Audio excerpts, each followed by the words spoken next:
Bismillahirrahmanirrahim.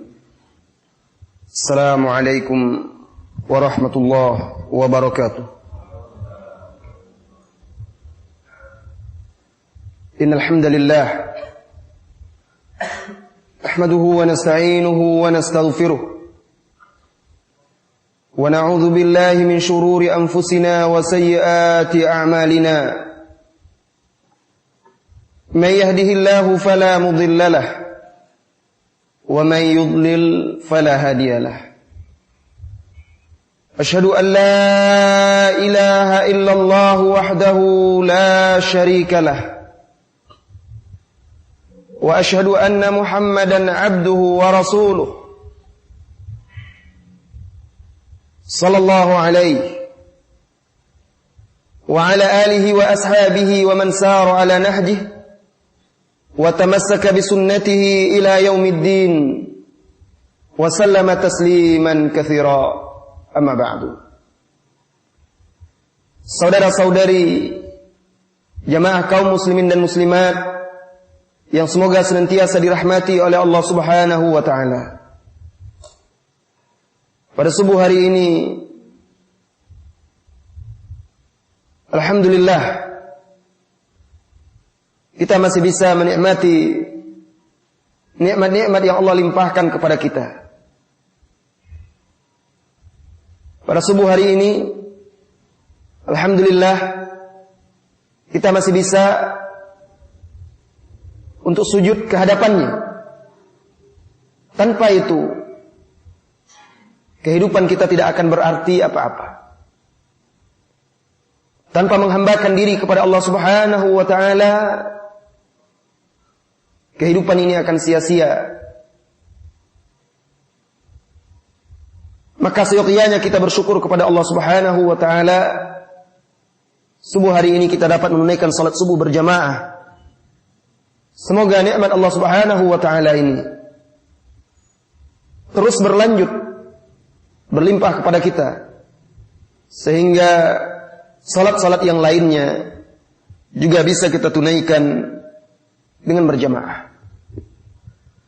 Bergembiralah orang-orang yang berjalan dalam kegelapan untuk mendatangi masjid-masjid menunaikan salat berjamaah. Rasulullah sallallahu alaihi wasallam bersabda di dalam hadis yang sahih, "Basyiril masyaiina fi dhalam binurit tammi yaumil qiyamah." Sampaikan kabar gembira kepada orang-orang yang berjalan dalam kegelapan menuju masjid-masjid bahwa mereka akan mendapatkan cahaya yang sempurna di hari kiamat.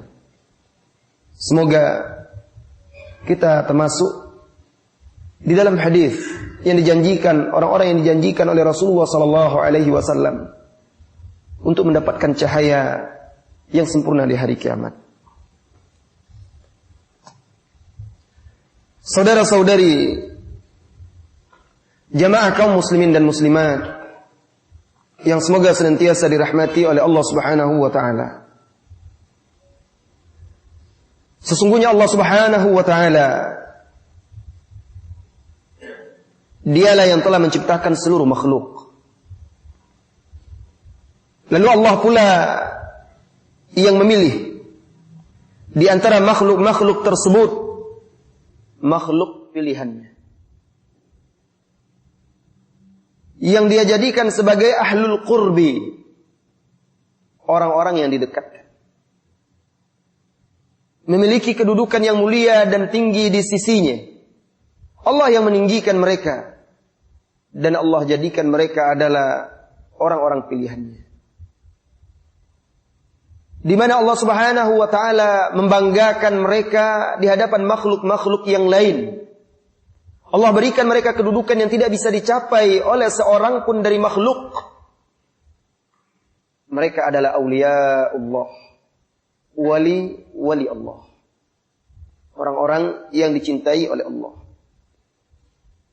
Mulai dari para nabi dan rasul serta orang-orang yang mengikuti mereka, juga para malaikat-malaikatnya.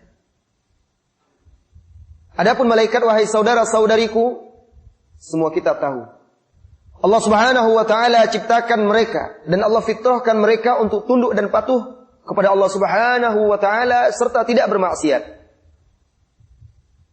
Sebagaimana firman-Nya di surat At-Tahrim, "La ya'sunallaha ma amarahum wa yaf'aluna ma yu'marun." Para malaikat itu mereka sama sekali tidak bermaksiat menentang apa yang diperintahkan oleh Allah kepada mereka dan mereka mengerjakan apa yang diperintahkan. Kemudian Allah Subhanahu wa taala memilih dari Bani Adam, anak cucu Adam, manusia-manusia pilihan. Berbeda dari malaikat yang memang sudah difitrahkan untuk taat. Bani Adam mereka diberi pilihan antara ketaatan dan maksiat, antara kebaikan dan kekejian, antara mencintai Al-Malik yang Maharaja dengan kelengahan dan kelalaian. Maka Allah Subhanahu wa taala memilih di antara manusia tersebut hamba-hamba pilihan yang tidak ada di hati mereka melainkan Allah. Mereka mencintai Allah, mentaatinya. Lalu mereka pun meraih kedekatan di sisi Allah Subhanahu wa taala. Sehingga hati mereka menjadi laksana perbendaharaan Allah yang Maharaja. Di mana tidak ada di hati mereka kecuali apa-apa yang dicintai dan diridhai oleh Allah Subhanahu wa taala. Sehingga Allah Subhanahu wa taala mencintai mereka. Akan tetapi Allah timpakan kepada mereka bala, ujian dan cobaan. Barangkali ada yang berprasangka atau bertanya-tanya, kenapa Allah mencintai mereka lalu Allah timpakan kepada mereka bala, ujian dan cobaan? Kenapa Allah beri mereka kedudukan yang tinggi tetapi Allah berikan kepada mereka beban yang berat? Kalaulah seseorang itu memiliki akal, pastilah dia mengetahui bahwasanya Allah Azza wa Jalla sesungguhnya, sejatinya ingin membanggakan mereka di hadapan makhluk-makhluk yang lainnya. Kenapa?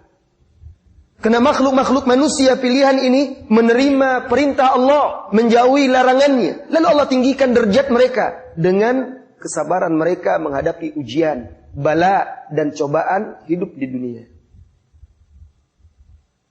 Ketika itu Allah jadikan kebersamaan dia dengan mereka. Sehingga makhluk-makhluk pilihan ini, manusia yang telah dipilih oleh Allah Subhanahu wa taala ini, tidak takut kecuali kepada Allah, tidak beribadah kecuali kepadanya, dan tidak ada di hatinya kecuali Allah. Sehingga Allah Subhanahu wa taala membanggakan mereka di hadapan makhluk-makhluk yang mulia seperti malaikat. Al-Imam Al-Bukhari dan juga Imam Muslim meriwayatkan di dalam hadis yang panjang dari Abu Hurairah radhiyallahu anhu, anna Rasulullah sallallahu alaihi wasallam qala, bahwasanya Rasulullah sallallahu alaihi wasallam bersabda, yata'aqabuna fikum malaikatun bil laili wa malaikatun bin nahar. Artinya malaikat-malaikat malam dan siang silih berganti mendatangi kalian. Wa yajtami'una fi salatil fajri wa salatil asri. Dan malaikat-malaikat ini berkumpul di salat subuh dan di salat asar. Oleh karena itulah salat subuh dan salat asar memiliki kedudukan yang tinggi di dalam Islam. Maka dari situ pula lah disyariatkan salah satu hikmah, disunnahkannya zikir pagi dan petang. Zikir pagi dibaca dari setelah salat subuh hingga terbit fajar, atau dari setelah salat asar hingga terbenam matahari. Thumma ya'ruju alladhina batu fikum. Kemudian naiklah malaikat-malaikat yang bermalam atau yang tinggal semalaman atau siang itu bersama kalian. Malaikat yang malam itu bersama manusia, subuh harinya dia akan naik. Malaikat yang siang harinya bersama manusia, setelah asar, petang harinya, dia naik menemui Allah Subhanahu wa ta'ala. Ini menunjukkan bahwa Allah Subhanahu wa ta'ala di atas sana. Oleh karena itulah disebutkan di sini, thumma ya'ruj, kemudian mi'raj, alladzina batu fikum, malaikat-malaikat yang hari itu bersama kalian. Mi'raj artinya naik ke atas langit. Ketika malaikat itu naik ke atas langit, lalu bertemu menghadap kepada Allah Subhanahu wa ta'ala, fayas'aluhum wa huwa a'lamu bihim. Lalu Allah bertanya kepada mereka dan Allah lebih tahu keadaan makhluknya daripada malaikat. Allah bertanya kepada malaikat yang meninggalkan hamba-hambanya, makhluk-makhluk pilihan dari anak cucu Adam. Kaifa taraktum ibadi? Hai malaikat-malaikatku, bagaimana kalian meninggalkan hamba-hambaku di muka bumi? Fayaqulun, malaikat-malaikat menjawab, taraknahum wa hum yusallun, wa atainahum wa hum yusallun. Kami tinggalkan mereka dalam keadaan salat. Kami datangi mereka juga dalam keadaan salat. La ilaha illallah. Beruntunglah orang-orang yang menjaga ibadah salatnya. Subuh ketika malaikat datang. Malaikat siang datang untuk menggantikan malaikat malam. Ketika datang malaikat siang, mereka dapatkan hamba-hamba pilihan ini sedang salat. Berdiri, bersimpuh di hadapan Rabb. Ketika malaikat malam ini pergi meninggalkan mereka, manusia ini juga sedang salat. Begitu juga di petang harinya, di salat asar. Hadis ini yang diriwayatkan oleh Imam Al-Bukhari dan Imam Muslim ini menunjukkan bahwa hamba-hamba pilihan ini di hati mereka hanya ada Allah Subhanahu wa ta'ala. Hidup mereka adalah ketaatan kepada Allah Subhanahu wa ta'ala pagi dan petang hari. Allah lebih mengetahui keadaan hamba-hambanya.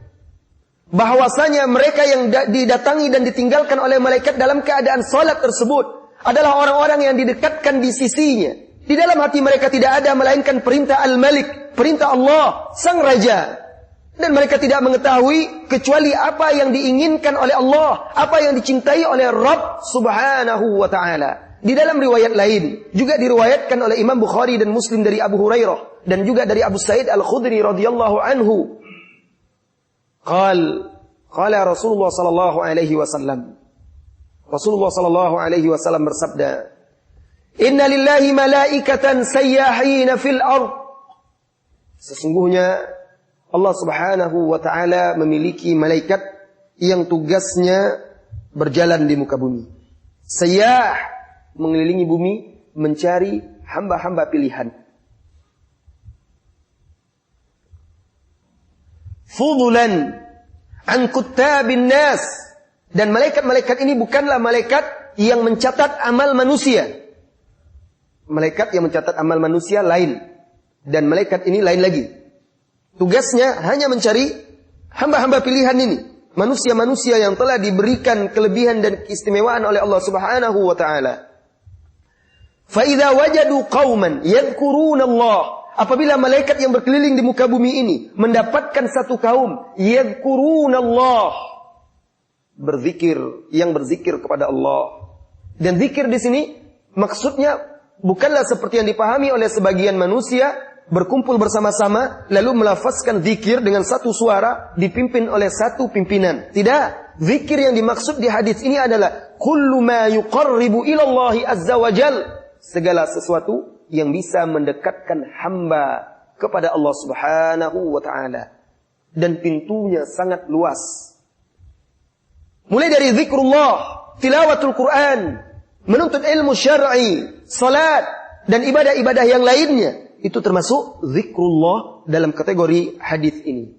فَإِذَا وَجَدُوا قَوْمًا يَذْكُرُونَ اللَّهِ تَنَادَوْا. Apabila malaikat-malaikat ini, wahai saudara-saudariku, mendapatkan sekelompok orang yang berzikir kepada Allah, mereka saling bersahut-sahutan, saling memanggil satu dengan yang lainnya. Halummu ila bughiyatikum. Mari kemari. Inilah dia apa yang kalian cari. fayaji'una fayahuffuna bihim ila sama'id dunya. Lalu berbondong-bondonglah datang malaikat ke majlis tersebut. Fayahuffuna bihim ila sama'id dunya. Lalu malaikat ini berbaris satu dengan yang lainnya ke atas, menaungi orang-orang yang berzikir ini, yang sedang dalam majlis zikir ini, sampai ke langit dunia. Lalu Allah Subhanahu wa taala bertanya kepada para malaikatnya, fayaqulullah, Allah berfirman kepada malaikat, ayu syai'in taraktum ibadi yasna'un. Lalu Allah berkata kepada malaikat, apa yang diperbuat oleh hamba-hambaku ketika kalian meninggalkan mereka? Fayaquluna, malaikat-malaikat tadi berkata, taraknahum yahmudunak wa yumajjidunak wa yadhkurunak. Kami tinggalkan mereka ya Allah dalam keadaan memujimu, dalam keadaan mengagungkanmu, dan dalam keadaan berzikir kepadamu. Allah kembali bertanya kepada malaikat, hal ra'auni? Apakah mereka melihatku? Apakah mereka melihatku sehingga mereka begitu rindu kepadaku? Sehingga mereka melewatkan waktu mereka dengan zikir, membaca Al-Quran, menuntut ilmu, mendekatkan diri kepada Allah Subhanahu wa ta'ala. Kerinduan apa yang ada di dalam hati mereka ini? Kenapa mereka bersungguh-sungguh untuk mentaati Rabb Tuhan mereka? Kenapa hubbullah, cinta kepada Allah Azza wa Jal, tertanam di hati mereka sehingga mereka begitu rindu kepada Rabb mereka? Apakah mereka melihatku? Kata Allah Subhanahu wa ta'ala kepada malaikat-malaikatnya. Malaikat menjawab, fayaquluna la. Malaikat menjawab, tidak ya Allah, mereka tidak melihatmu. Faqala Allah berfirman kepada malaikatnya lagi, kaifa law ra'auni? Bagaimana seandainya hamba-hambaku tadi melihatku? Apa yang mereka lakukan kalau saja mereka belum atau tidak melihatku? Mereka beribadah seperti itu. Bagaimana kalau seandainya mereka melihatku? Maka malaikat berkata, fayaqulun, law ra'auka, kalaulah mereka melihatmu ya Allah, lakanu laka ashaddu tahmidan wa tamjidan wa dzikra. Kalaulah mereka melihatmu ya Allah, niscaya mereka akan lebih banyak lagi memujimu. Mereka lebih giat lagi berzikir kepadamu, mengagungkan dan memujamu ya Allah. Mereka pasti akan lebih bersemangat lagi untuk taat, tunduk dan patuh kepadamu. Mereka tidak melihatmu ya Allah, tetapi mereka tidak mengedepankan sedikit pun perintah makhluk daripada perintah Allah. Mereka tidak melihatmu ya Allah, tetapi mereka tetap lebih mengedepankan syariatmu dari apapun. Saudara-saudari, kaum muslimin dan muslimat yang dirahmati oleh Allah Subhanahu wa ta'ala, catat ini, hamba-hamba yang telah dipilih oleh Allah Subhanahu wa ta'ala ini, karakternya. Mereka tidak melihat Allah Subhanahu wa ta'ala, tetapi mereka berbuat seolah-olah mereka melihat Allah Subhanahu wa ta'ala. Allah Subhanahu wa ta'ala kembali bertanya kepada para malaikatnya, fayaqul fa ayyu syai'in yatlubunah? Wahai malaikat-malaikatku, apa yang dicari-cari, apa yang diharapkan, dan apa yang diminta oleh hamba-hambaku tadi? Kenapa mereka begitu tunduk dan patuh kepadaku? Kenapa mereka berzikir kepadaku? Kenapa mereka taat kepadaku? Kenapa mereka mengedepankan perintah dan laranganku? Apa yang mereka harapkan? Apa yang mereka cari? Apa yang mereka tuntut? Fayaqulun, malaikat berkata, yatlubunal jannah. Mereka mengharapkan surga. Mereka mencari surga. Mereka menginginkan surgamu ya Allah. Maka hadis yang diriwayatkan oleh Imam Al-Bukhari dan Muslim ini membantah perkataan sebagian orang-orang sufi tarekat yang mengatakan kita beribadah tidak boleh mengharapkan surga. Karena kalau mengharapkan surga berarti kita masih mengharapkan selain Allah. Lihat, ini adalah hamba-hamba pilihan yang dibanggakan oleh Allah di hadapan malaikat. Ketika Allah Subhanahu wa ta'ala bertanya kepada malaikat, fa ayyu syai'in yatlubuna? Apa yang mereka cari? Apa yang mereka inginkan? Malaikat menjawab, yatlubunal jannah. Mereka menginginkan surga ya Allah. Mereka berzikir, memuja, memuji, mentaati, mematuhimu adalah karena mereka ingin masuk ke surga. Allah kembali bertanya, wa hal ra'auha? apakah mereka pernah melihat sorga? Qal fayaquluna la. Malaikat berkata tidak. Hamba-hamba Allah Subhanahu wa taala, manusia yang telah dipilih oleh Allah untuk diberi kedudukan yang tinggi dan dekat, mereka tidak pernah melihat sorga, tetapi seolah-olah sorga itu ada di hadapan mata mereka. Mereka melihatnya melalui ayat-ayat yang mereka baca, ayat-ayat yang mereka tadabburi, ayat-ayat yang mereka pelajari dan pahami serta yakini melalui hadis-hadis Rasulullah sallallahu alaihi wasallam yang mereka pelajari dan mereka yakini. Sekalipun mereka tidak melihat sorga, tetapi seolah-olah sorga itu ada di hadapan mereka. Sehingga mereka beribadah dengan bersungguh-sungguh. Mereka beribadah dengan baik dan benar, dengan tulus dan ikhlas, tidak lalai dan lengah. Allah kembali bertanya, kaifa law ra'awha? Bagaimana kalau seandainya hamba-hambaku yang berlomba-lomba untuk kebaikan itu melihat sorga dengan mata dan kepala mereka? Fayaquluna, malaikat berkata, law ra'awha asyakanu ashadda 'alaiha harsa. Kalau seandainya mereka melihat sorga dengan mata kepala mereka, ya Allah, niscaya hamba-hambamu tersebut akan lebih giat lagi untuk beribadah. Allah kembali bertanya, min ayyi syai'in yata'awwadun? Hai malaikat-malaikatku, dari apa mereka itu berlindung? Fayaqulun, malaikat menjawab, yata'awwaduna minan nar. Mereka berlindung dari api neraka, ya Allah. Allah kembali bertanya kepada malaikat, kaifa law ra'awha? Bagaimana kalau seandainya mereka melihat neraka itu dengan mata dan kepala mereka? Maka malaikat berkata lagi, law ra'awha kana ashaddu minha haraba. Kalau seandainya mereka benar-benar melihat neraka, niscaya mereka lebih lari lagi, lebih cepat dan lebih menjauh lagi dari api neraka tersebut. Rasulullah sallallahu alaihi wasallam bersabda, "Lau ta'lamuna ma a'lam." Kalau kalian tahu apa yang aku ketahui, kalau kalian melihat apa yang kalian lihat, kalaulah manusia mendengar apa jeritan-jeritan orang-orang yang disiksa di alam barzakh, apa kata Rasulullah sallallahu alaihi wasallam? Niscaya kalian akan pergi ke gunung-gunung, ke gurun-gurun. Niscaya kalian tidak akan lagi merasakan nikmatnya makan dan nikmatnya berumah tangga. Orang-orang yang beribadah kepada Allah Subhanahu wa taala seolah-olah dia melihat Allah. Orang-orang yang beribadah kepada Allah seolah-olah melihat surga dan neraka. Maka dia pasti akan mengedepankan agama Allah dalam segala tindak tanduknya, dalam kehidupannya sehari-hari. Setelah Allah Subhanahu wa taala bertanya kepada malaikat kondisi hamba ini, manusia-manusia yang diberi kedudukan yang tinggi di sisi Allah, bahwa mereka beribadah itu, bahwa mereka giat beribadah, giat berzikir, memuja dan memuji Allah, sekalipun mereka tidak melihat Allah, sekalipun mereka tidak melihat surga, sekalipun mereka tidak melihat neraka. Lalu Allah Subhanahu wa taala berkata kepada para malaikat, "Inni ushhidukum anni qad ghafartu lahum." Wahai para malaikat-malaikatku, sesungguhnya aku bersaksi di hadapan kalian bahwa aku persaksikan kepada kalian bahwa aku telah ampuni dosa-dosa mereka. La ilaha illallah. Malaikat ketika itu berkata, fayaquluna fa inna fihim fulanan al-khatta'a. Sesungguhnya di tengah mereka itu ada si fulan al-khatta'a. Si fulan itu dia salat tujuannya bukanlah untuk kebaikan. Dia datang duduk di majelis ilmu bukan untuk ilmu. Mungkin dia hanya sekedar mampir lalu duduk bersama mereka, atau dia punya hajat-hajat dan tujuan-tujuan yang lain. Innama jaa'a li hajah. Sesungguhnya mereka, dia fulan itu, kata Allah, kata malaikat, datang hanya untuk satu hajat.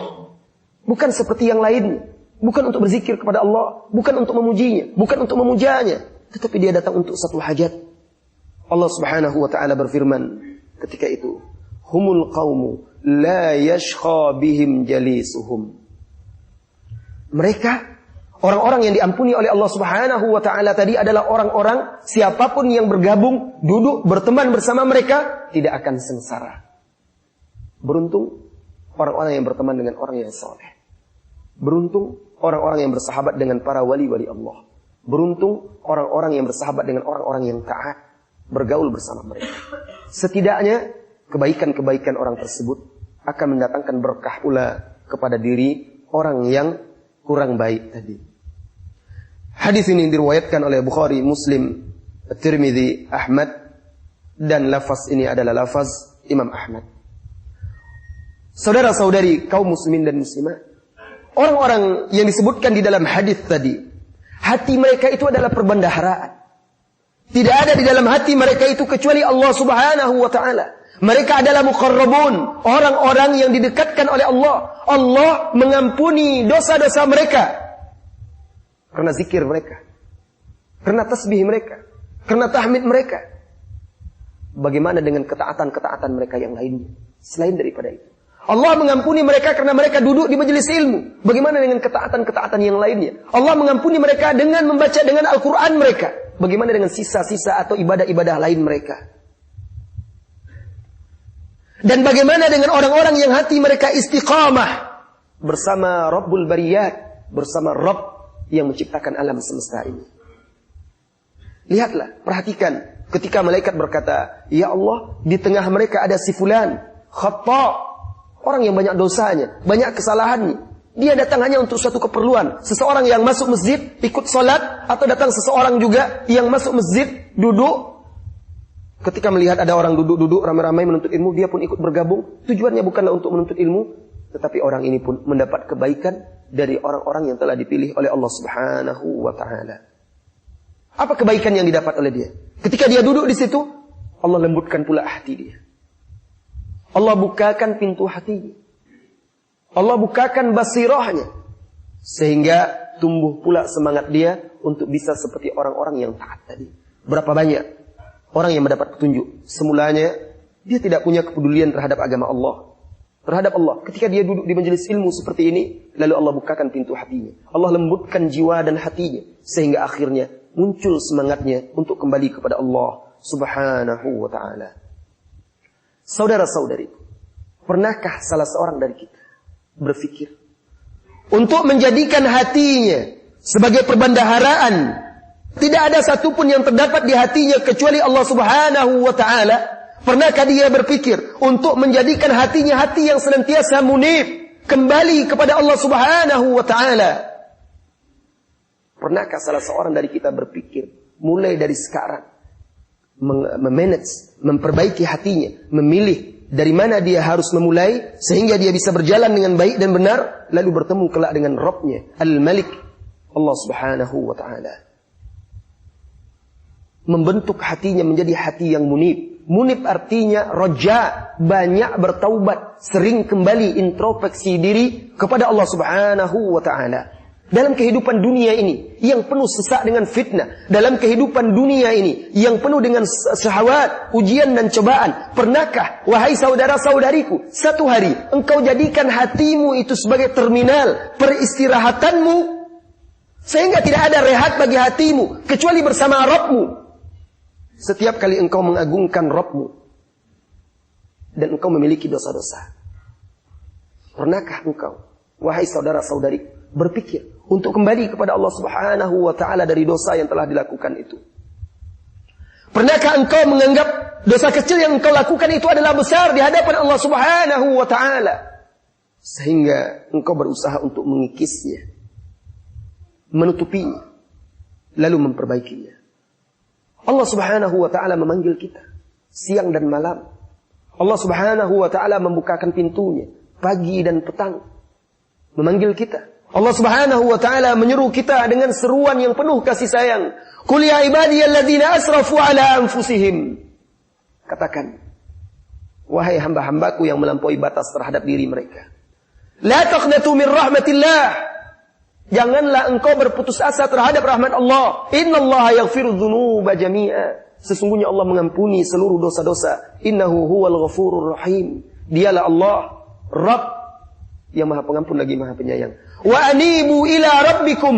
Kembalilah. Anibu artinya banyaklah kalian kembali, banyaklah kalian introspeksi diri, banyaklah kalian bertobat.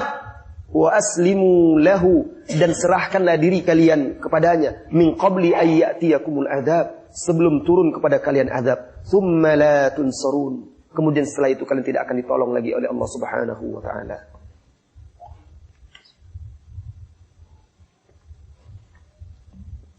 Pernahkah salah seorang dari kita, wahai saudara-saudariku, berpikir untuk mengembalikan hatinya kepada Allah Subhanahu wa taala yang telah menciptakannya, kembali kepada Rabb-nya? Pernahkah salah seorang dari kita berpikir bahwasanya umur yang dia lalui hanya sesaat, kenikmatan yang didapatnya pasti akan sirna, dan bahwasanya demi Allah yang tidak ada ilah selain daripadanya? Dan bahwasanya, wahai saudara-saudariku, salah seorang dari kita, betapapun dia mendapatkan kelezatan dan kenikmatan dunia, betapapun dia merasakan nikmat-nikmat maksiat yang dia lakukan, betapapun engkau melalaikan hak-hak Allah Subhanahu wa taala, tetapi hatimu tercerai-berai, tidak tentram dan tidak merasakan kedamaian. Hatimu tidak akan pernah istiqamah, tegak lurus, tenang dan tentram kecuali bersama Allah. Dan urusan-urusanmu tidak akan satu, pikiranmu tidak akan bisa fokus kecuali bersama Allah. Barang siapa yang lalai dan lengah, barang siapa yang luput darinya segala sesuatu, tetapi hatinya dia satukan untuk Allah, Allah datangkan yang luput itu kepadanya, maka dia telah mengumpulkan sesuatu yang berharga dari dunia seisinya. Tidakkah kita pernah merenungi hadis Rasulullah sallallahu alaihi wasallam yang sahih, diriwayatkan oleh Ibnu Majah dengan sanad yang hasan. Rasulullah sallallahu alaihi wasallam bersabda, "Man ja'ala humumahu humuman wahidan, hamma akhiratih." Barang siapa yang menjadikan cita-cita, keinginan dan harapan yang banyak itu, keinginan cita-cita manusia itu banyak, apalagi hidup di dunia ini. Keinginannya banyak, keinginan untuk perut, keinginan untuk pakaian, keinginan untuk rumah, keinginan untuk kendaraan, keinginan untuk istri, anak-anak dan lain sebagainya. Keinginan itu sangat banyak. Barang siapa yang dia jadikan keinginannya yang banyak, cita-cita dan harapan yang banyak itu satu tujuan, hamma akhiratih, yaitu tujuan akhirat, jama'allahu syamlah, Allah satukan urusannya sehingga hatinya tidak tercerai-berai. Waman ja'ala humumahu, dan barang siapa yang menjadikan harapan cita-citanya bercabang-cabang, beragam, fi ahwalid dunya, dalam segala cabang dan aspek kehidupan dunia, dia sibukkan hatinya hanya dengan urusan dunia saja, sehingga dia lalai, lupa dan lengah terhadap Allah Subhanahu wa taala. Lam yubalillahu, Allah tidak peduli, fi ayyi wadin au fi ayyi audiyatiha halak, Allah tidak peduli di lembah dunia mana dia mati dan binasa. Allah tidak peduli kalau dia mati karena uangnya. Allah tidak peduli kalau dia mati karena kendaraannya. Allah tidak peduli kalau dia mati karena istrinya. Allah tidak peduli kalau dia mati karena jabatannya. Karena hatinya hanya disibukkan oleh dunia. Allah tidak pedulikan dia lagi di lembah dunia mana dia itu binasa. Saudara-saudari kaum muslimin dan muslimat, berapa banyak ujian dan cobaan yang dirasakan oleh para nabi dan rasul, yang gunung-gunung pun rasanya tidak akan sanggup untuk menanggungnya, tatkala hati itu tentram dengan Allah, tatkala hati itu penuh dengan pengharapan kepada Allah Subhanahu wa taala. Ketika di hati mereka itu tidak ada kecuali Allah, maka dunia itu mereka jalani dengan aman, dengan tenang, dengan damai, dan mereka hadapi ujian dan cobaan itu dengan keselamatan. Seperti Ibrahim alaihissalam yang merasakan api yang panas itu, bardan wa salaman, sejuk dan menyelamatkan. Mereka keluar dari dunia juga dengan selamat, karena hati mereka merasakan lezat dan nikmatnya mendekatkan diri kepada Allah Subhanahu wa taala. Bagi mereka segala sesuatu yang datang dari Allah membuat mereka ridho. Bagi mereka segala sesuatu yang datang dari Allah membuat mereka suka dan senang serta gembira. Sehingga yang datang dari Allah itu perintah, larangan, ujian dan cobaan, semua itu mereka terima dengan kegembiraan, dengan senang hati, dengan ketenangan, ketentraman dan kedamaian. Dengan betul-betul menjadi seorang muslim yang istislam sesuai dengan maknanya, mengistislamkan, memasrahkan dirinya kepada Allah Subhanahu wa taala sehingga mereka lalui ujian dan cobaan itu dengan selamat.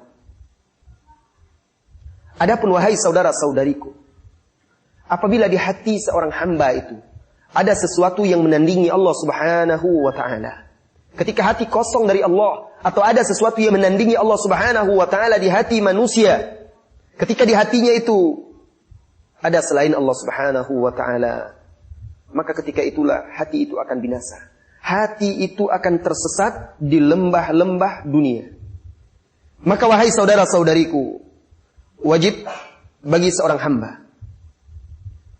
untuk meletakkan di hadapannya sebuah jalan atau langkah yang tepat yang harus dia tempuh sebelum dia keluar dari dunia. Sehingga dia betul-betul merasakan ladzatul qurbi, lezatnya beribadah, mendekatkan diri kepada Allah Subhanahu wa taala.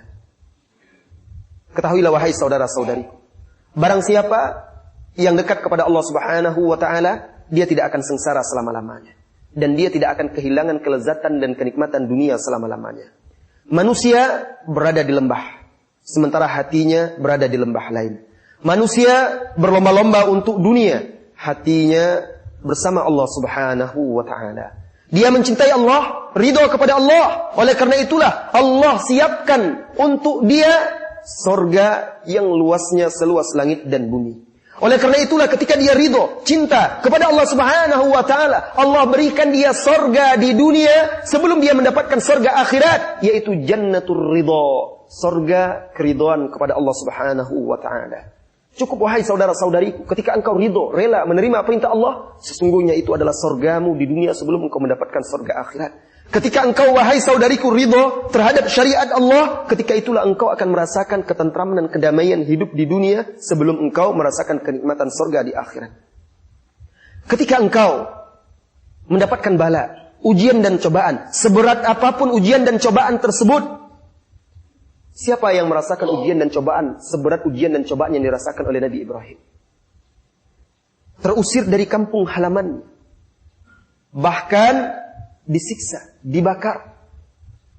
Tetapi tatkala yang ada di hatinya adalah Allah Subhanahu wa taala, maka sedikit pun dia tidak merasakan kecemasan, kekhawatiran.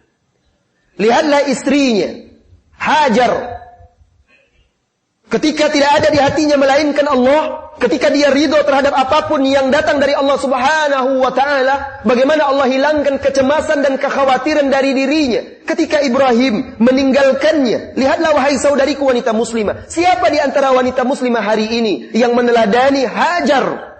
Yang meneladani Hajar ini dalam istislam, memasrahkan diri kepada Allah, dalam keridhaan, menerima segala apa yang datang dari Allah.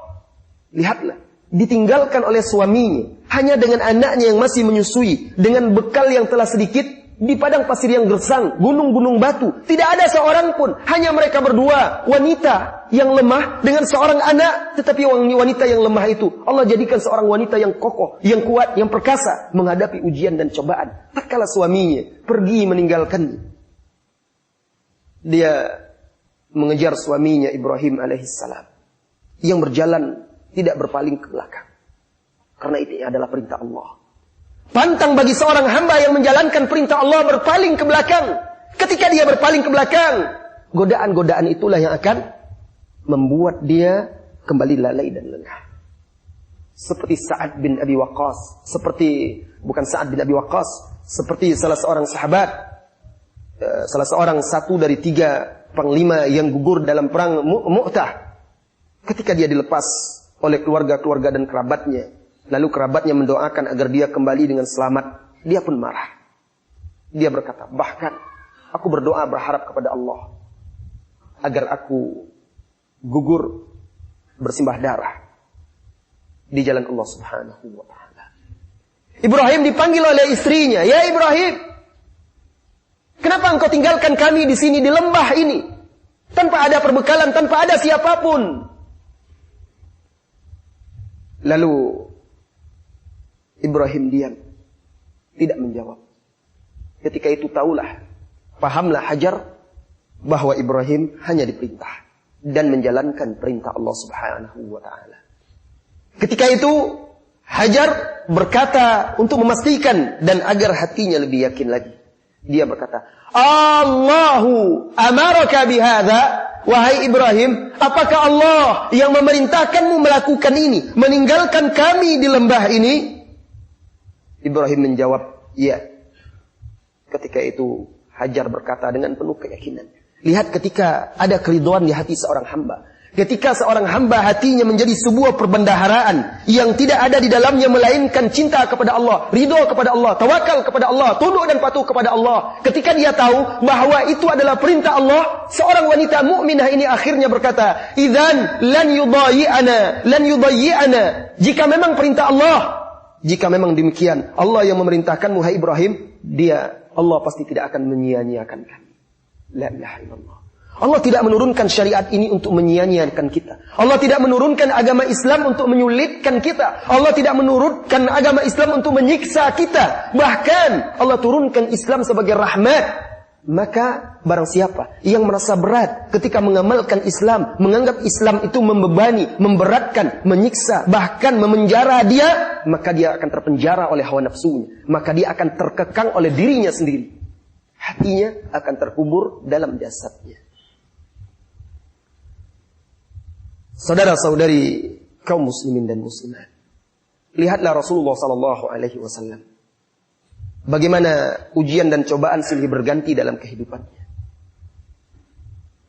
Tidak ada pintu dan celah baginya kecuali pintu Allah Subhanahu wa taala. Lihatlah bagaimana Rasulullah sallallahu alaihi wasallam menangis dalam munajatnya kepada Allah ketika menghadapi ujian dan cobaan hidup yang dia hadapi. Lihatlah bagaimana Rasulullah sallallahu alaihi wasallam memohon kasih sayang dan keridhaan Allah. Ketika itu Rasulullah sallallahu alaihi wasallam sering kali berkata kepada Bilal, "Ya Bilal, aqimis shalah, arihna biha." Wahai Bilal, tegakkan salat, kumandangkan iqamah, beri kami ketenangan, kedamaian dan ketentraman dengan salat, sebagaimana hadis yang diriwayatkan oleh Abu Daud. Adakah kita mendapatkan ketenangan dan ketentraman di dalam salat? Adakah salah seorang dari kita merasakan bahwa dia sedang berdiri di hadapan Allah Subhanahu wa taala, sehingga apabila dipotong tanganmu, apabila dipotong betis atau kakimu engkau di dalam salat, engkau tidak merasakannya? Tidak. Karena hati kita berada di tempat lain. Jasad kita pun berada di tempat lain. Tidak, wahai saudara-saudariku, karena engkau meninggalkan badan dan hati pergi berkelana. Tidak. Sehingga engkau tidak akan merasakan seperti yang dirasakan oleh salafus saleh. Tetapi orang-orang yang ketika dia salat, dia betul-betul merasakan bahwa dia berada di hadapan Al-Malik, Allah Azza wa Jal. Ketika itu hatinya akan ikut bersamanya. Hatinya akan sujud di hadapan Allah Subhanahu wa taala. Maka ketika itu dia seperti yang dikatakan oleh Rasulullah sallallahu alaihi wasallam, wa ju'ilat qurratu aini fis shalah. Allah jadikan penyejuk mataku, ketentraman hati, kedamaian jiwaku di dalam salat. Hadis ini diriwayatkan oleh Imam An-Nasa'i. Urwah ibn Zubair, seorang salafus saleh dan anak sahabat yang mulia, Az-Zubair ibn al-Awwam, adik dari Abdullah bin Zubair. Urwah ibn Zubair, salah seorang ulama tabi'in yang terkemuka, yang dikedepankan, tokoh tabi'in. Dan kisah ini sahih, dicantumkan oleh Imam Az-Zahabi di dalam kitab Siyar A'lamin Nubala dan ulama-ulama ahli sejarah lainnya. Bahwasanya Urwah ibn Zubair pergi ke Syam, dari kota Madinah menuju Syam. Ikut serta bersamanya seorang hulam, anak muda, yang berkhidmat kepada dia. Dan ketika itu dia sakit, sedang mengalami sakit. Karena dia terjatuh dari kudanya, lalu salah satu kakinya sakit. Tatkala sampai di Syam, dia mengeluhkan sakit di betisnya. Lalu khalifah memanggilkan dokter, tabib, para dokter, untuk merawat dan memeriksa dan merawat kakinya. Tatkala diperiksa dan dirawat, para dokter memutuskan bahwa kakinya harus diamputasi. Dan tahukah Anda, wahai saudara-saudariku, bahwa operasi ketika itu tidaklah seperti sekarang. Sekarang kaki Anda diputus, Anda bisa tidur nyenyak. Ketika Anda tersadar, Anda tidak lagi merasakan sakit. Semuanya sudah selesai. Tidak demikian halnya di masa itu. Ketika itu dokter mengatakan kepada dia bahwa kaki dia harus diputus, dipotong, harus diamputasi. Jika tidak, penyakit tersebut akan terus menggerogoti kakinya dan merusak tulang-tulangnya. Terus sampai ke atas. Dan Urwah ibn Zubair berusaha bertahan sehingga penyakit semakin parah dan dokter akhirnya memutuskan harus dipotong. Akhirnya dia setuju. Kakinya diamputasi. Lalu dokter berembuk. Mereka berkata, harus ada mukhaddir. Mukhaddir ini kalau sekarang seperti bius itu. Tetapi ketika itu tidak. Sesuatu yang membuat dia mabuk. Sehingga tidak sadarkan diri. Lalu berkatalah Urwah ibn Zubair, kalau kalian beri saya mukhaddir, penenang itu, sesuatu yang membuat saya mabuk, hilang akal, kata dia, yaghibu aqli, akalku akan hilang, saya tidak mau. Jangan beri saya penenang. Lalu sakit dia semakin parah. Dokter pun menyarankan harus dipotong, jika tidak akan bisa.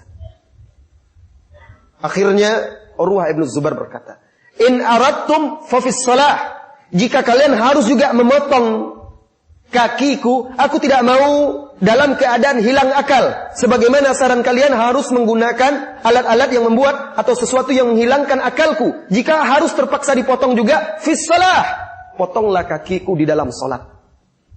La ilaha illallah. Di dalam salat. Siapa yang akan sanggup? Siapa yang akan tahan?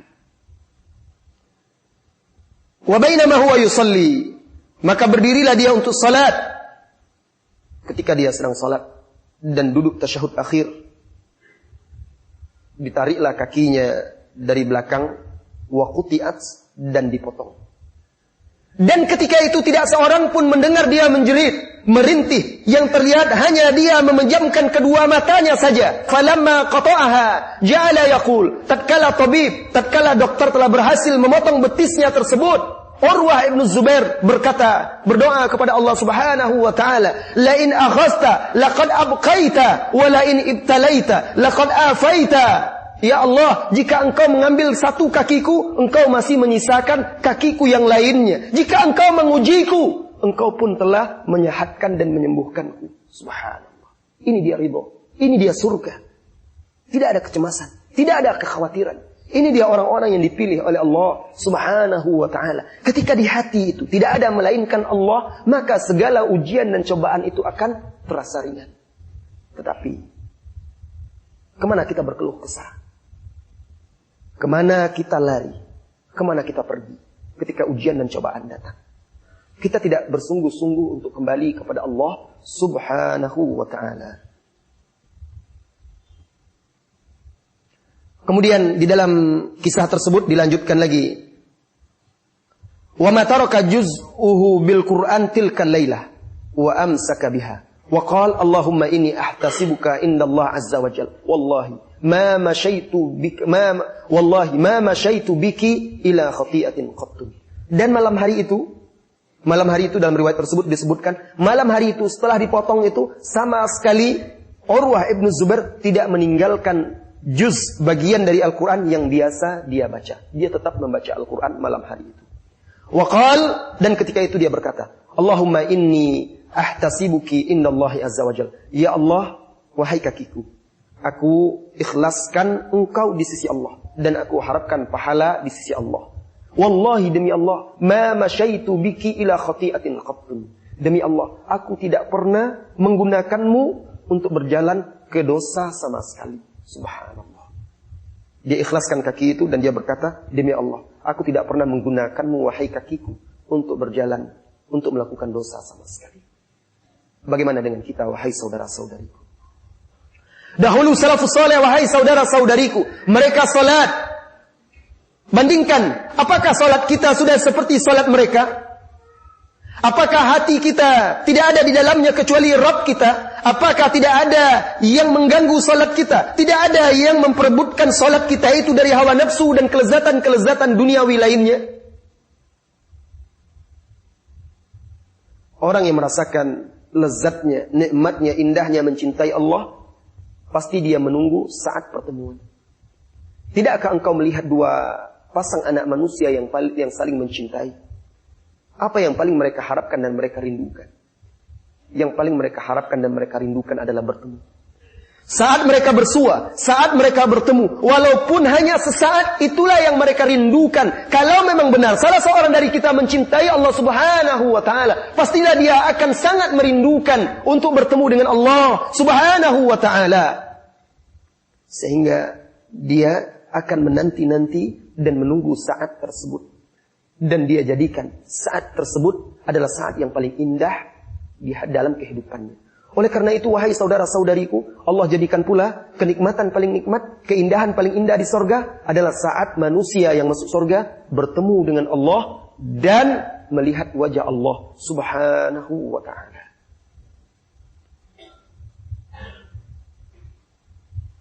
Saudara-saudari kaum muslimin dan muslimat yang dirahmati oleh Allah Subhanahu wa ta'ala. Sudahkah kita memilih jalan untuk diri kita, jalan di mana kita bisa memakmurkan hati kita dengan hubbullah, dengan mencintai Allah Azza wa Jalla? Ya, mungkin engkau melihat dirimu dalam kelalaian. Barangkali engkau dapatkan dirimu melakukan maksiat.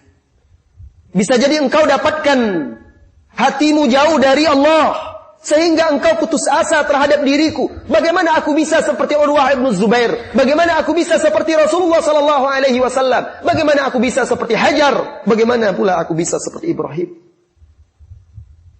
Demi Allah yang tidak ada zat selain daripadanya, sesungguhnya kita memiliki Rabb yang Maha Pemurah.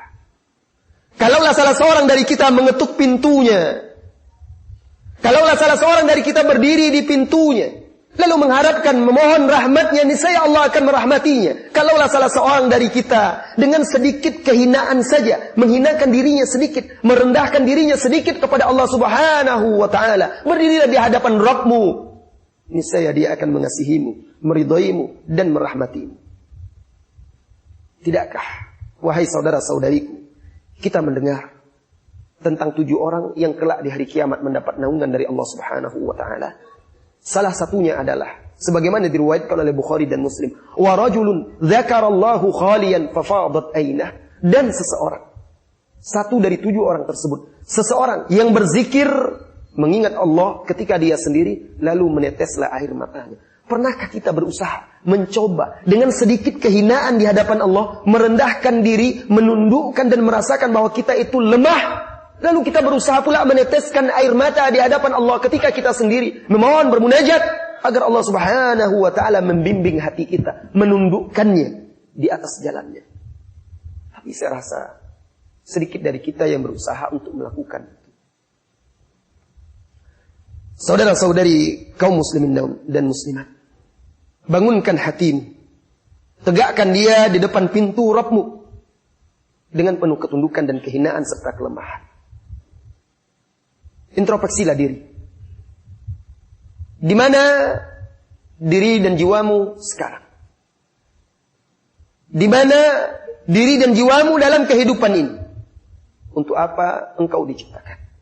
Apakah Allah Subhanahu wa ta'ala menciptakanmu untuk makan, untuk minum, untuk pakaian, untuk berketurunan? Tidak. Itu semua adalah sarana, jembatan, tapi tujuan yang sebenarnya kita semua diciptakan adalah untuk menjadi hamba atau budak Allah Subhanahu wa ta'ala. Seorang hamba, dia harus paham, dia tidak bebas bergerak, dia tidak boleh berjalan kecuali ketika Rabbnya mengizinkan. Dia tidak boleh berbuat kecuali ketika tuannya mengizinkan. Seorang hamba, layaknya seorang hamba, tidak boleh berbuat, tidak boleh memutuskan kecuali dengan izin dan perintah Tuhannya.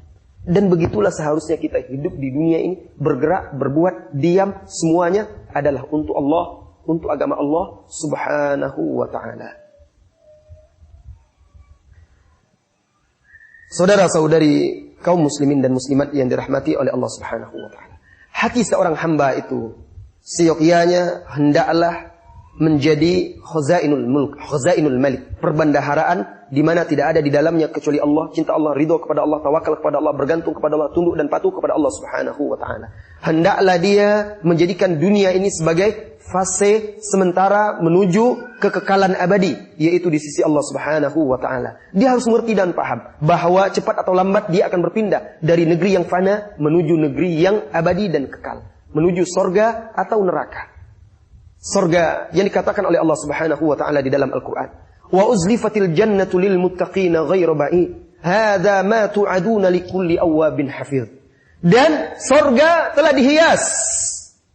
Sorga telah dihias untuk siapa? Lil muttaqin, untuk orang-orang yang bertakwa, ghairu ba'id, dan itu tidaklah jauh. Hadza ma tu'adun, dan inilah yang telah disiapkan oleh Allah untuk siapa? Likulli awwab, untuk orang awwab. Awwab itu yang banyak bertaubat, yang banyak introspeksi diri, yang banyak kembali kepada Allah Subhanahu wa ta'ala. Hafiz, dan menjaga dirinya. Man khasyiyar rahmana bil ghaibi, yaitu bagi orang yang takut kepada Rahman, kepada Allah bil ghaib, ketika dia sendiri. Orang takut kepada Allah ketika di hadapan manusia banyak, tetapi ketika dia sendiri takut kepada Allah Subhanahu wa ta'ala itu sedikit. Man khasyiya ar-rahmana bil ghaibi, barang siapa yang takut kepada Allah, kepada Ar-Rahman ketika dia sendiri, waja'a biqalbin munib, dan dia datang kepada Allah dengan hati yang munib. Dengan hati yang munib, hati yang kembali, hati yang bertaubat, hati yang sering introspeksi diri. Tidak dihias surga, tidak diciptakan, tidak disiapkan kecuali untuk orang yang kembali kepada Allah Subhanahu wa ta'ala. Dan munib artinya raja, banyak kembali, banyak bertobat, banyak introspeksi. Tidak ada di dalam hatinya kecuali Allah. Seperti ikan, apabila keluar dari air, maka dia akan mati. Ikan bisa jadi dia terkadang melompat. Ikan bisa jadi dia terkadang keluar dari air. Tetapi kehidupannya tetaplah di air. Tetaplah di air. Jika tidak di air, dia tidak akan bisa hidup. Begitu juga hamba, seorang hamba. Dia tidak akan bisa hidup kecuali dengan ketaatan kepada Allah Subhanahu wa ta'ala. Terkadang dia lalai, terkadang dia lengah. Seperti ikan ini, terkadang dia keluar dari air. Tetapi kehidupan dia tetaplah di air. Kalau dia tidak kembali ke air, dia akan kekeringan, dia akan mati. Begitu juga hamba, begitu juga hati. Terkadang dia lalai, terkadang dia lengah, terkadang dia melakukan dosa. Itu tabiat manusia. Tetapi dia harus cepat kembali. Dia harus segera kembali ke habitat dia, tempat hidup dia, yaitu ta'atullah, ketaatan kepada Allah Azza wa Jalla.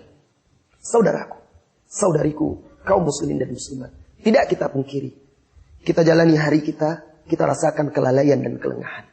Akan tetapi, kita harus sering-sering introspeksi diri. Apabila kita sering introspeksi diri, sering bertaubat, sering beristighfar, sering memohon ampunan sebelum kita keluar dari dunia, maka kita akan selamat. Jika tidak, salah seorang dari kita kelak akan berdiri di hadapan Allah Al-Malik, yang raja, yang maha raja, Ghani, yang maha kaya, Aziz, yang maha perkasa, yang akan menghisap kita setiap detik dari usia kita, setiap apa yang kita kerjakan dan kita lakukan. Para ahli sejarah membawakan sebuah kisah seorang pemuda di Baghdad yang hidup seperti pemuda kebanyakan, lalai dan lengah. Di siang hari tidur, di malam hari dia keluyuran, bergadang dengan musik, nyanyian, dan dengan bermacam-macam maksiat dan dosa. Dia penuhi jalan dengan hiruk pikuk, suara-suara hingar-bingar maksiat. Ini bukan kejadian yang terjadi di masa kita. Ini kejadian yang terjadi dahulu di kota Baghdad. Ketika manusia tidur lelap dan nyenyak, pemuda ini sibuk dan hiruk pikuk dengan gadis-gadis penyanyi, dengan maksiat yang dia lakukan di malam hari. Maka lewatlah seorang soleh di depan rumahnya yang besar dan luas, rumah yang terletak di sebuah taman. Lalu dia mendengar hiruk pikuk suara maksiat tersebut. Dia dengar suara tawa dan cekikikan. Dia dengar suara gendang yang ditabuh. Dia dengar suara nyanyian-nyanyian. Datanglah dia ke rumah tersebut. Diketuknya pintu rumah. Ketika diketuknya pintu rumah, keluarlah seorang gadis belia. Seorang jariyah. Lalu laki-laki soleh ini berkata kepada gadis ini, "Sahibu hadzal baiti hurrun am abdun?" Penghuni rumah ini, pemilik rumah ini, apakah dia seorang merdeka atau seorang budak? Di masa itu masih ada budak. Jadi laki-laki soleh ini berkata, pemilik rumah ini apakah dia seorang merdeka atau seorang budak? Berkatalah gadis tersebut dengan terheran-heran, "Ama ta'rifu sahiba hadzal bait?" Hai laki-laki, hai orang asing, tidakkah engkau tahu siapa pemilik rumah ini? Innahu Bishr ibnul Haris. Dia adalah Bishr ibnul Haris. Min khirati syababi Baghdad. Pemuda terkenal di kota Baghdad ini. Pemuda kaya raya. Idola gadis-gadis. Masa engkau tidak kenal dan tidak tahu siapa pemilik rumah ini? Apa kata laki-laki tadi? Laki-laki soleh tadi. As'aluki hurrun am abdun? Yang aku tanyakan kepadamu, dia itu orang yang merdeka atau seorang budak? Qalat bal hurrun. Gadis itu berkata, tidak, dia bukan seorang budak, dia adalah seorang merdeka. Oh, engkau tidak mengenalnya, dia seorang kaya raya, seorang pemuda terkenal. Apa kata wanita tadi, gadis tadi? Bal hurrun, dia adalah seorang yang merdeka. Berkata laki-laki soleh tadi, qad alimtu annahu hurr. Aku tahu dia itu seorang yang merdeka. Law kana abdun, perhatikan. Ini makna dan kata-kata yang dalam yang akhirnya membuat pemuda tadi bertobat. Berkata laki-laki tadi, qad alimtu annahu hurr. Ya, saya tahu dia seorang yang merdeka. Law kana abdun, karena kalau dia seorang budak, ma fa'ala ma fa'al. Dia tidak akan mengerjakan apa yang dia kerjakan sekarang.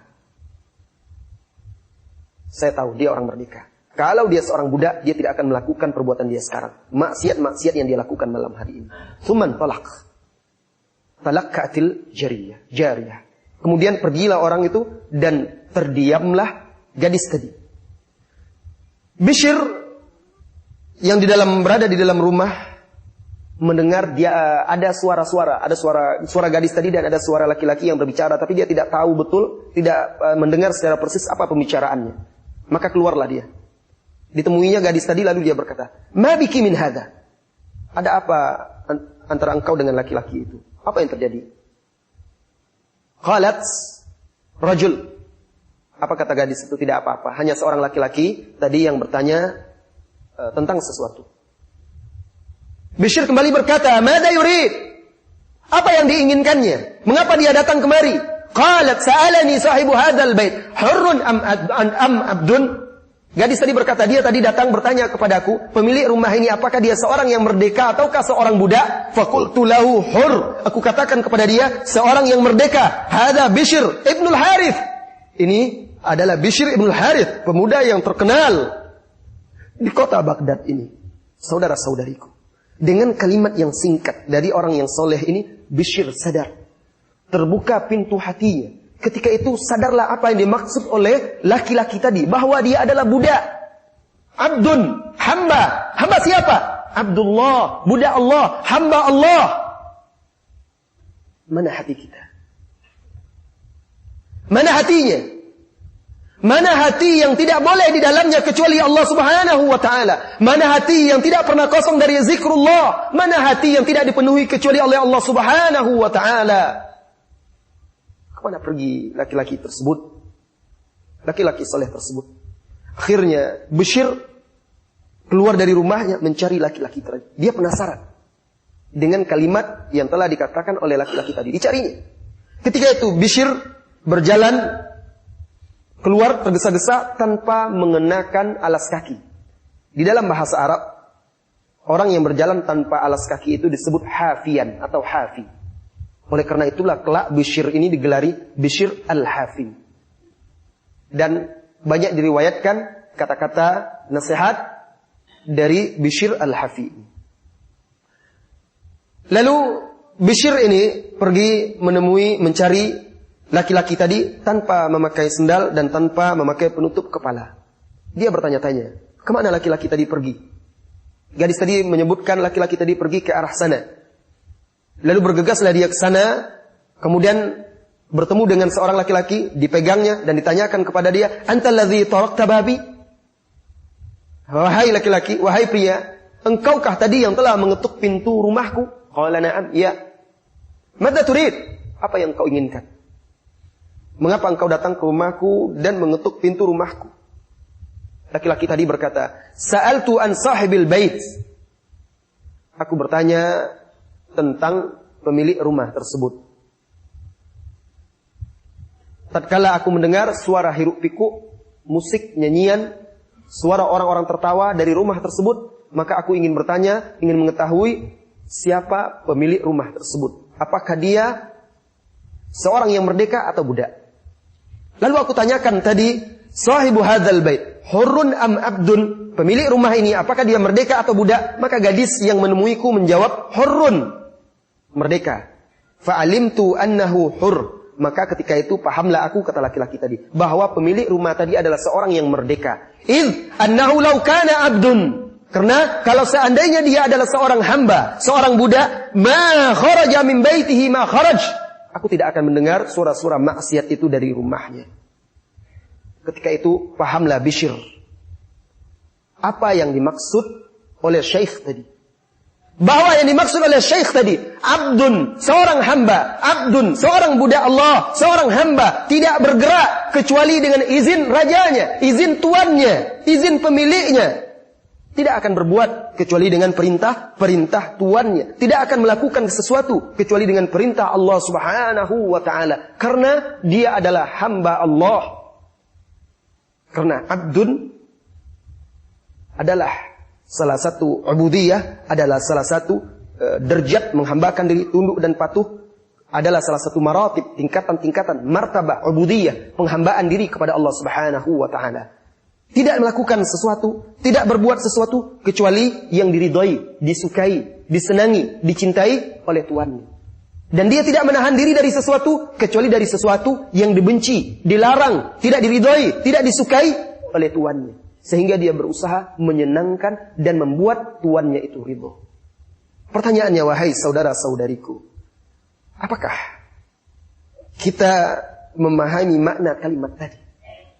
Dengan makna yang sesungguhnya bahwa kita itu adalah seorang hamba Allah, bahwa kita diciptakan adalah sebagai hamba, bahwa kita tidak diciptakan kecuali untuk beribadah kepada Allah Subhanahu wa ta'ala, sehingga tindak tanduk perbuatan kita tidak kita lakukan kecuali dengan syariat Allah Subhanahu wa ta'ala. Tanyakan kepada hatimu, wahai saudariku, tanyakan kepada jiwamu, tanyakan kepada matamu, telinga, lisan, tangan, kakimu, sudahkah kita betul-betul menjadi hamba Allah Subhanahu wa ta'ala, sehingga menjadi seperti yang dikatakan oleh Allah Subhanahu wa ta'ala di dalam hadis qudsi, hadis wali yang pada pertemuan lalu kita sebutkan.